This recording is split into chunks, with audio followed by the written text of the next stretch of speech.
तो जय हिंद दोस्तों, मैं रवि गुप्ता फिर स्वागत करता हूं आपके अपने YouTube channel A to Z फौजी ब्लॉक में। आज बात करेंगे सीआरपीएफ पैरामेडिकल। जी हाँ, सीआरपीएफ पैरामेडिकल एएसआई स्टाफ और एसआई स्टाफ नर्स का या फार्मासिस्ट का जो भी होने वाला है टेस्ट आपका, जो कि आपका एडमिट कार्ड डाउनलोड होना शुरू हो गया है और आपका टेस्ट भी शुरू हो गया है।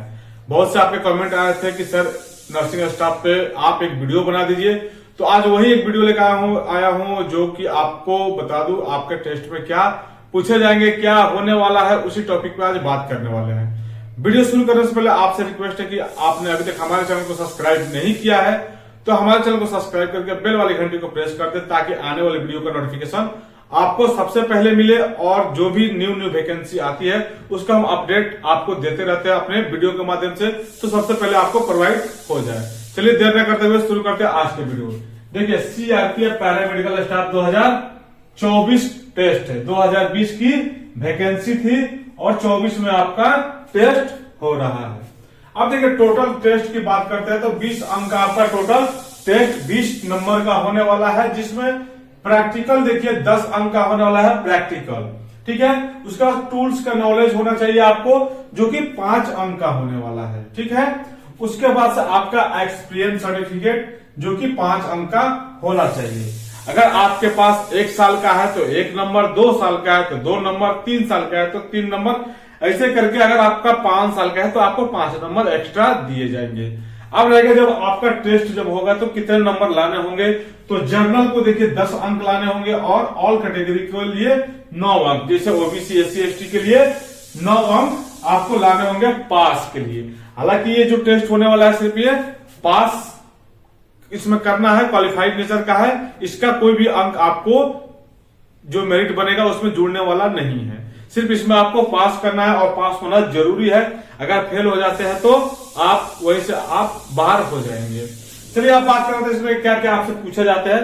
हमने जो भी 2, 4, 10 क्वेश्चन लिखा है, ज्यादा क्वेश्चन हम नहीं देते हैं, कोई क्लास नहीं चला रहा है कि आपका कोई हम सीरीज चला रहे हैं। जो आपसे जो इंपॉर्टेंट जो होते हैं, जो पूछे जाते हैं, उसी पे वीडियो लेकर आया हूं। और वीडियो बनाने का मेरा मकसद यही है कि जो भी आप बाहर ड्यूटी गए थे तो हमारे साथ ये फार्मासिस्ट था, उससे हमने बात किया, उससे पूछने के बाद ही आपको ये जानकारी मैं आपको प्रोवाइड करा रहा हूं। सबसे तो पहले आपको बता दूं कि जब आपका टेस्ट होगा तो कम से कम 15 से 20 बच्चों का एक साथ आपका टेस्ट होगा, कम से कम 15 या 16 बच्चों का, ठीक है। हो सकता है 5 या 10 भी करा दे, वो सेंटर के ऊपर है, सेंटर पे कितनी भीड़ ज्यादा हो रही है कम हो रही है, तो 5-5, 10-10 करके आपके सेंटर पे कराए जाएंगे। तो सबसे पहले आपको बता दूं कि आपका टेस्ट किस प्रकार से होगा, तो वीडियो में अंत तक बने रहिएगा। तो पहले 2-4 क्वेश्चन समझ लीजिए, फिर आपको क्या कराएंगे, कैसे कराएंगे, वो लास्ट में हम आपको बताएंगे। देखिए, सबसे पहले आपको प्रिस्क्रिप्शन पढ़ना आना चाहिए। जो भी अगर दवा है आपके पास, कोई सिरप हो या दवा है, उसका जो पैकेट है तो उसका जो भी, ठीक है ना, जो भी प्रिस्क्रिप्शन होता है उसको पढ़ना आना चाहिए। उसमें क्या गलती है, क्या नहीं करना चाहिए, वो आपको पढ़ना और समझना आना चाहिए, ठीक है ना। 1 और 2 हो गया। उसके बाद से दवा की मात्रा की जानकारी होना चाहिए, कौन से दवा क्या कितने मात्रा में देना चाहिए, ठीक है ना। कैप्सूल है तो कब कब देना चाहिए, सुबह शाम, या अगर सिरप है तो कितने मात्रा में आपको पीना चाहिए, वो सारा क्यों जब आप प्रिस्क्रिप्शन जब पढ़ लेंगे तो उसमें ऑलरेडी सब कुछ दिया मेंशन रहता है, ठीक है। तो ये हो गया आपको। अच्छा, तीसरा रहेगा दवा की मात्रा हो गया।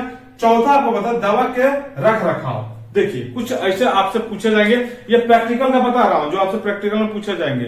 आपको कोई दवा दे देगा, आप उसको बोलेगा कि इस दवा को स्टोर करना, आप कहाँ रखेंगे, रूम टेम्परेचर में रखेंगे या फ्रीजर में रखेंगे, तो आपको पढ़ना आएगा और आपको नॉलेज भी होना चाहिए किस दवा का कहाँ रख रखाव किया जाता है, कहाँ स्टोर किया जाता है, कौन से दवा को, ठीक है ना, रूम में रखा जाता है रूम टेम्परेचर में, और कौन सी दवा को फ्रीजर में रखा जाता है, तो आपको नॉलेज में होना चाहिए।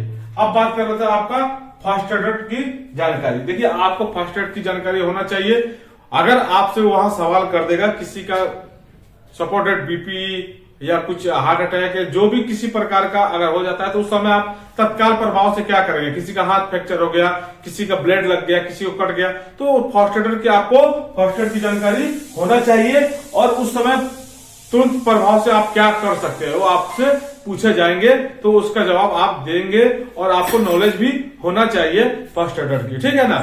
नेक्स्ट बात कर रहे थे आपको, देखिए थर्मोमीटर की ज्ञान होना चाहिए। अब थर्मोमीटर क्या है, ये दो प्रकार के होते हैं, आपको पता है, एक मरकरी टाइप का होता है, एक डिजिटल टाइप का भी आजकल आ गया, जो ताप को नापते हैं, जैसे बुखार वगैरह जो आता है, तो आपको दिखाएंगे भी और उसका इस्तेमाल भी पूछेंगे आपसे, दोनों साथ साथ बता रहा हूँ, प्रैक्टिकल भी और आपको जो भी प्रैक्टिकल कराएंगे या वाइवा पूछेंगे वो आपको ध्यान से रखिएगा।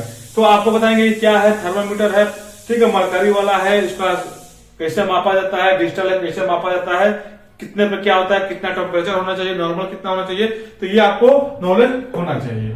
नेक्स्ट बात करता है ऑक्सीमीटर, ठीक है ना, ऑक्सीमीटर आप पूछ देगा आपको ऑक्सीमीटर क्या होता है, तो ऑक्सीमीटर के बारे में भी आपको नॉलेज होना चाहिए। ऑक्सीमीटर जो रक्त का ऑक्सीजन जो होता है उसको मापा जाता है ऑक्सीमीटर से, और कितना ऑक्सीजन होना चाहिए, रक्त का ऑक्सीजन लेवल कितना होना चाहिए वो भी आपको जानकारी होना चाहिए। आप लोगों को जितना बताऊंगा उससे पहले आप लोग देख लीजिएगा और जाके आप एक दूसरे से जानकारी ले लीजिएगा, जो भी दुकान वगैरह है या आप हॉस्पिटल में जाके, अगर आपका टेस्ट अगर बाकी है अभी तक तो ठीक है। उसके बाद से देखिए ग्लोमीटर क्या होता है, नेक्स्ट पूछेगा आपसे ग्लोमीटर क्या होता है, तो रक्त में खून की ग्लूकोज, जी जो रक्त के अंदर जो हमारे खून में जो ग्लूकोज होता है उसको मात्रा को मापा जाता है। अब वो भी कितने मात्रा में होना चाहिए उसका भी आपको नॉलेज होना चाहिए, ठीक है ना।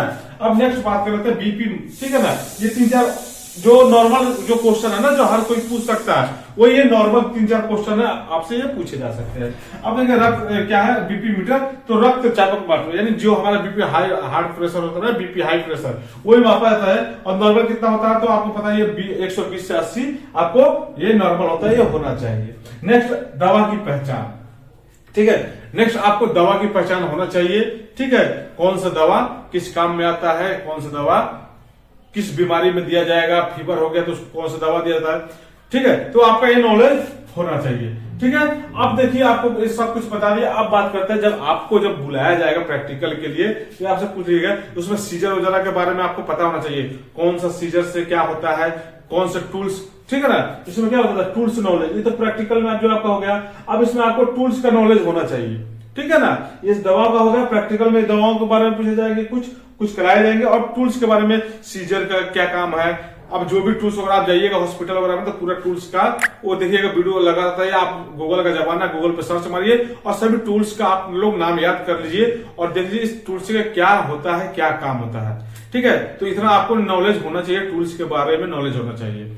लेकिन हालांकि जब हमने फार्मासिस्ट से बात किया तो उसने बोला कि ऐसे ज्यादा कुछ नॉर्मल नहीं होता है, आप लोगों को देखिए 5 या 10 बंदे को बुलाए जाएंगे, ढेर सारे दवा रख दिए जाएंगे, जो फार्मासिस्ट है उनके लिए बता रहा हूं, ठीक है ना, साइड नर्स वगैरह का अलग बात है, जो फार्मासिस्ट है उनके लिए बता रहा हूं। बहुत से दवा आपको रख दिए जाएंगे, सिरप वगैरह रख दिए जाएंगे और आपको पूछे जाएंगे ये दवा किस काम में आता है, किसके लिए उपयोगी होता है, कितनी मात्रा में आपको देना पड़ता है, इसमें क्या लिखा है, तो आपको उठा के देख के हाँ ये दवा, जैसे आपको बता दूं पैरासीटामोल है, ये फीवर में दे सकते हैं, शरीर का अगर दर्द वगैरह कर रहा है उसमें देते हैं, तो ये सब आपको नॉलेज होना चाहिए, कितने मात्रा में देना चाहिए, कितने mg का देना चाहिए, इसके बारे में आपको नॉलेज होना चाहिए, ठीक है। उसके बाद से आपको बात करते हैं उसको कर देगा कि आपको सपोर्टेड इनकेस कोई, अगर आप फार्मासिस्ट हैं, अगर आप किसी के साथ जा रहे हैं, जैसे मान लीजिए फौज में आ रहे हैं, सीआरपीएफ पैरामेडिकल में फौज के साथ रहेंगे, तो अगर किसी को चोट लग गई, किसी का हाथ फ्रैक्चर हो गया, उस समय आप तुरंत क्या उपचार करेंगे, किसी को कट गया, किसी का ब्लेड लग गया, किसी का जल गया, किसी को घाव हो गया,